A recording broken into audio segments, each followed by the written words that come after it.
Автоматскиот мониторинг систем и мониторинг станиците се поставени согласно европските директиви.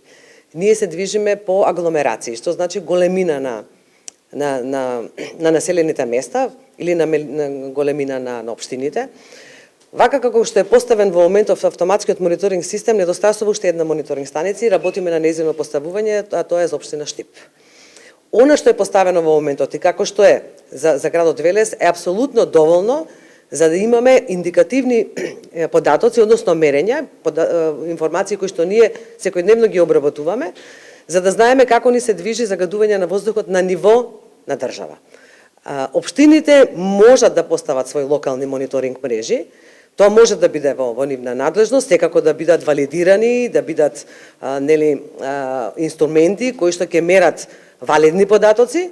Затоа и велиме, за нас како ресор и за владата, за да имаме преглед на тоа што се случува во државата, ова е она што е доволно и нема потреба повеќе да инвестираме во мониторинг мрежата. Треба да инвестираме повеќе во мерките за да го намалиме загадувањето на воздухот. И тоа го правиме во моментов.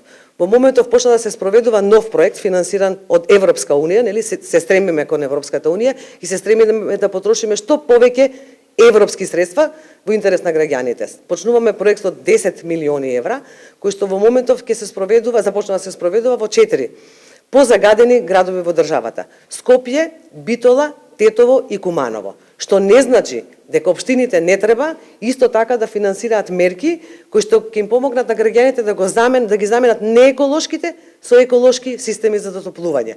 Државата во рамките на своите ингеренции помага во јавните објекти, особено објектите кои што се државни. Секако помага и на општинските.